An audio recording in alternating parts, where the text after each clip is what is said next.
Alam niyo mga sangkay, napakaraming nanonood sa topic na ito at ang dami pong interesado. Kaya naman mga sangkay, mayroon po tayo ngayong part 3 sa topic na ang magpapatino sa mga baliw na politiko sa Pilipinas. At ito po ay napakagandang sistema na inadapt na po ng maraming mga bansa ngayon, mga sangkay. Dahil nga po, kaya ang gulo-gulo ng mga politiko sa Pilipinas dahil nga po may maling sistema sa ating pamahalaan na dapat ayusin.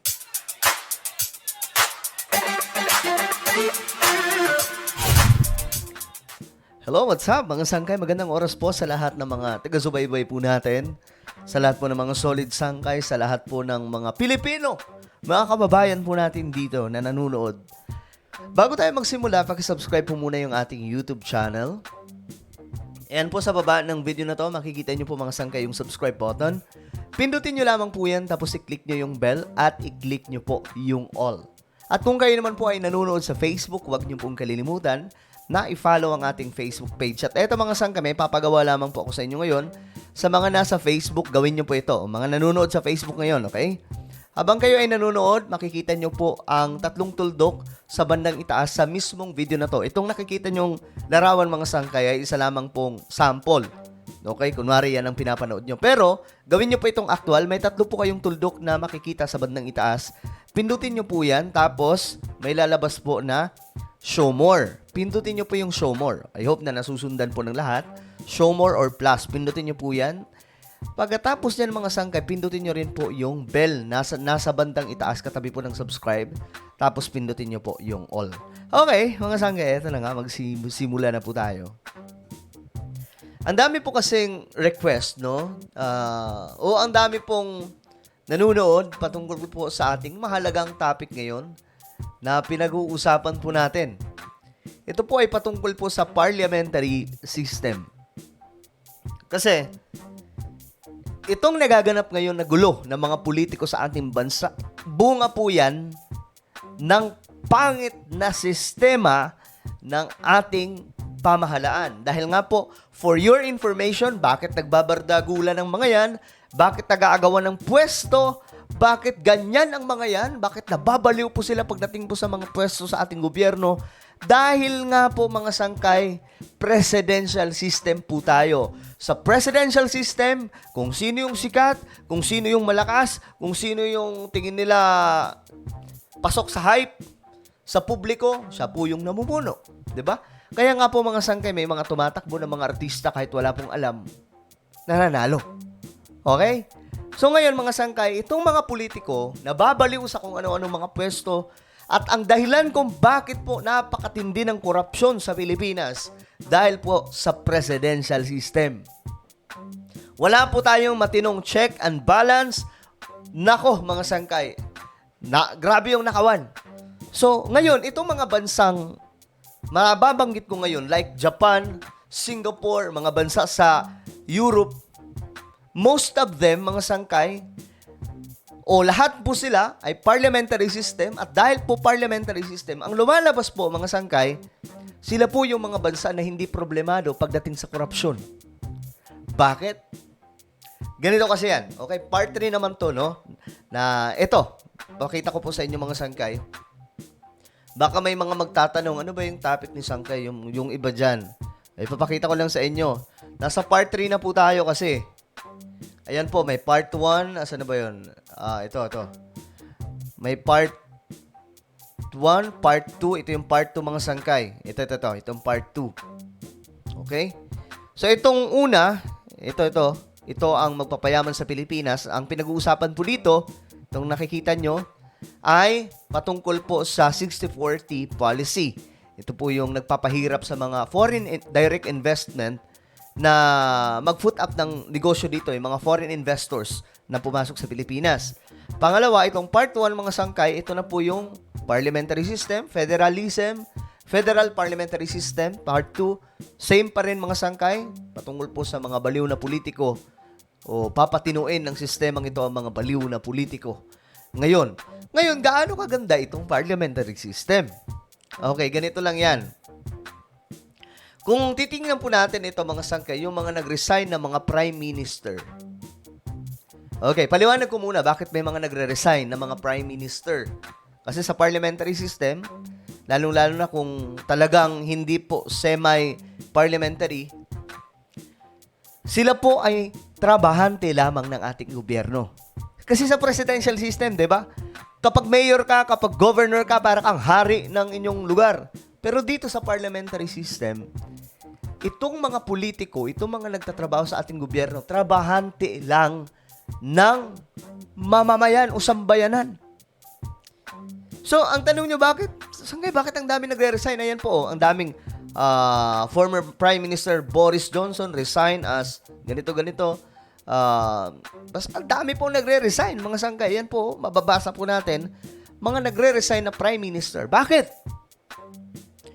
Sa parliamentary system kasi, lahat po sila ay trabahante lamang. Lahat ng na-elect, mga matatalino. Lahat ng na-elect, kailangan po magtrabaho ng gusto, magpasikat sa kanyang pagtatrabaho, kailangan matino ang pagtatrabaho, kailangan walang korupsyon. Kapag mahina ang utak mo dito at wala kang diskarte o wala kang leadership, di ka magaling, di ka matalino, magaling ka lang magsalita, pagbobotohan po ng party mo mismo ng tinatawag na vote of no confidence. Ngayon mga sangkay, para hindi na po humantong dyan, marami sa mga prime minister, nagre-resign na po sila. Bakit? Pag naramdaman nila mga sangkay na hindi na po sila capable as leader, pag naramdaman po nila na parang pangit na yung ginagawa ko, parang hindi na ako pwede dito kasi nakakahiya sa partido ko, nakakahiya sa mga tao, magre-resign na sila. Kaya ito mga sangkay, tingnan nyo to, sa parliamentary system, maraming nagre-resign. Sa presidential system, bibihira mga sangkay, napaka-limit lamang po mangyari niyan. Dito sa Pilipinas, malabo po yan. Wala pa pong ganun. Gaya po na ito. Ang naalala ko lang na nag-resign, bumaba sa pwesto, Joseph Estrada. Yan lang. Si Ferdinand Marcos kasi hindi. Lumalis lang siya, pero parang ang dating inagaw lamang po ang pwesto. Pero si Joseph Estrada, nag-step down po talaga siya. I don't know, yung iba pang history. Ang alam ko sa iba pa, bago po itong dumating na bagong henerasyon, may mga nag-step down din naman. Pero mga sangkay, ibang-iba po ang parliamentary system. Sa parliamentary system, kapag hindi maganda yung behavior mo, kapag hindi maayos na yung pagpapatakbo mo sa bansa, kapag hindi ka na matino, kapag may karamdaman ka na, kusa kang mag-resign. Bakit? Dahil ang parliamentary system, o sa parliamentary system, lahat po nagtatrabaho. Hindi po tulad sa Pilipinas, di ba? Yung mga leader po natin, parang siga pa po eh. Di ba? Kahit nga hindi na nakaupo, di ba? Feeling nila sila pa rin ang pinakamagaling. Why? Presidential system tayo eh. Magulo po ang presidential system. Kung sino yung sikat, siya po yung iboboto, siya po yung nananalo. Kahit walang utak, nananalo pa. Anak ng toko ah. Diba? Ang dami po dyan. May iba pa nga na nagsisenador kahit wala naman pong alam. Dahil lamang po maraming supporters. Diba? Dahil lamang po maraming followers. Dahil lamang maraming natulungan, nabigyan ng bigas. Tatakbo na. Pero dito, ito, tingnan nyo, itong halimbawa. Isa pong itong si Boris Johnson, nag-resign po sa parliament. Ito pa. Prime Minister Jacinda nag-announce ng kanyang resignation. Bakit mga sangkay? Hindi na po siya effective. Ito, UK Prime Minister resign after failed budget and market turmoil. Ganyan lang mga sangkay. Yan po, failed budget and market turmoil. Ganyan lang.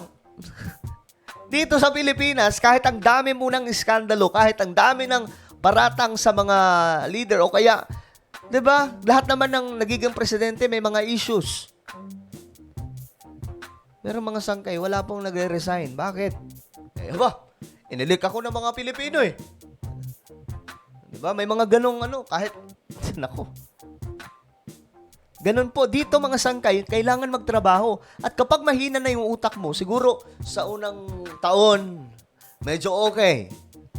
Magaling. Pero pagkatapos ng mga isang taon, 2 taon, hindi na kinakaya.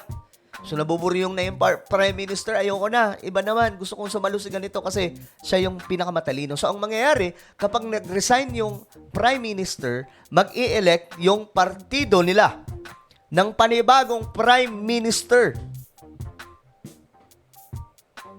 Nag-i-elect. Tapos, ang i-elect nila kung sino yung pinakamagaling, sino yung pinakamatalino sa kanila. Sasabihin naman, Sangkay, paano kung hindi mag-resign? Kahit uugod-ugod na, imposible. Pero kung mayroong ganung issue, mga Sangkay, na hindi na capable siya sa kanyang leadership, mayroon pong vote of no confidence. Na ang ibig sabihin, yung kanyang mismong party, magbobotohan, pagbobotohan po nila, na alisin na po siya sa pwesto, palitan ka agad. Dito sa Pilipinas, kailangan pa po yan ng impeachment. Kailangan mo pang ma-impeach bago ka. Mahihirapan pa, hindi pa sigurado yan, mga Sangkay. Kahit pa po, magkakabayaran pa. Ganyan po ang presidential system. Dito, kapag hindi ka na effective na leader, alis ka na. Ikaw mismo magde-decide. Ito pa, mga Sangkay. Marami po yan. Prime Minister, ito, siya pa rin po yan, mga Sangkay. Ito, isa sa halimbawa si Shinzo Abe, ang Prime Minister or late Prime Minister ng Japan, na si Abe. Alam nyo yung resignation niya, anong reason? Dahil po sa health reasons.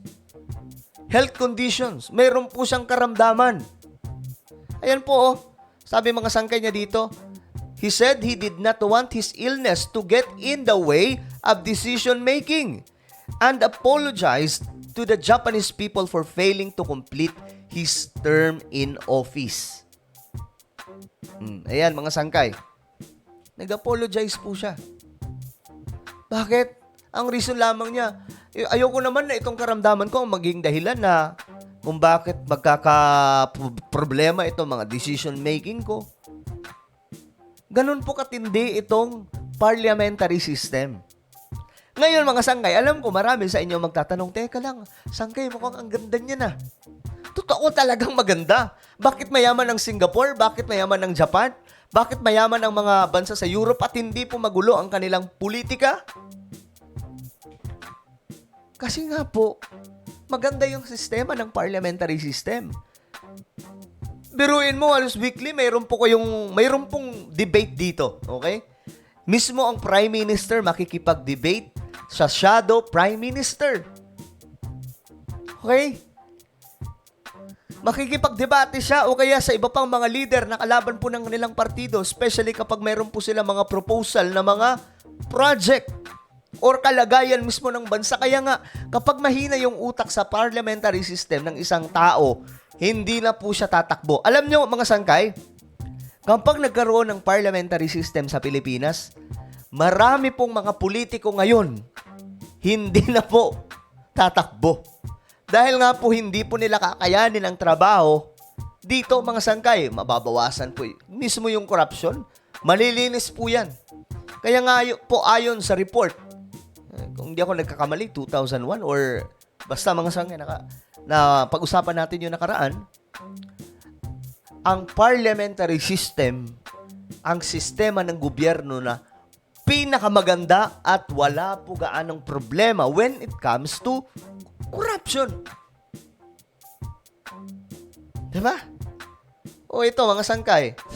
Ito ang matindi. Noong October 2022, sabi po dito, the UK will have, ang United Kingdom daw po ay magkakaroon ng 5 Prime Minister in just 6 years. Kasi mga Sangkay, at that time, itong UK, nagkaroon po ng napakaraming problema. So marami pong mga Prime Minister, actually, marami pong nangyayari po talaga yan, na kapag hindi na po kaya ng Prime Minister, hindi na po niya kayang magtagal sa kanyang panunungkulan. Kaya nagre-resign na. Hindi po tulad sa presidential system na, sige, hanggat kaya ko pang magpakita sa TV, hanggat kaya ko pa magsalita, ay tugod-ugod na, tuloy pa rin, ako pa rin yung hari. Ganyan po kaganda ang parliamentary system. usa na po silang umaalis kapag hindi na po maganda yung kanilang ginagawa. So, ang mangyayari kapag ganito ang mga leader ng isang bansa, malago ang bayan. Tingnan nyo yung halos buong Europe. Bakit malalago sila? Dahil nga po ganito ang sistema nila. Ang Japan, bakit malago? Ganito ang sistema nila. Ang Singapore, bakit malago? Dahil parliamentary system. Lahat halos ng mai-elect dito, mga sangkay sa parliamentary system, may utak at quality na leader. At hindi na po gaano dito yung corruption, mga sangkay, dahil nga po may shadow. Ito pong shadow, ano ba tawag dito? Shadow Prime Minister, kasama po yung kanyang party. Ito po yung magbabantay sa mga nakaupo. Sila po yung tumatayong, kumbaga parang opposition po sila, pero sila po yung nagtitimbang kung may mga ginagawa nga ba itong nakaupo, mga sangkay. So, ang tanong dito na marami, teka sangkay, paano nga ba magkakaroon yan? Paano nga ba magkakaroon itong ating bansa? May adapt itong parliamentary system. Yan ang ating pag-uusapan sa susunod nating topic, mga sangkay. But I'm sure marami na pong may alam dito kung paano po dalhin tayo sa parliamentary system. Actually, ang magpinakamaganda, the best sa Pilipinas, mga sangkay, is federal parliamentary system. Tapos, friendly po pagdating sa foreign investors. Tanggalin po yung 60-40 policy. So, anong inyong komento, mga sangkay, tungkol po dito? Just comment down below. And now, guys, meron pa akong Facebook group. Ito pa yung Facebook group natin, mga sangkay. Ito po ay exclusive lamang sa mga solid sangkay. Okay, hanapin nyo lamang po ito sa Facebook, Hukbong Solid Sangkay. Tapos kapag nakita nyo na, syempre, mag-join kayo. But make sure na masasagot nyo lahat ng katanungan dito, yung mga questions, para po makapasok kayo dito sa Facebook group na ito. Ako na po ay magpapaalam hanggang sa muli. This is me, Sangkay Janjan. Palagi niyo pong tatandaan that Jesus loves you. God bless everyone.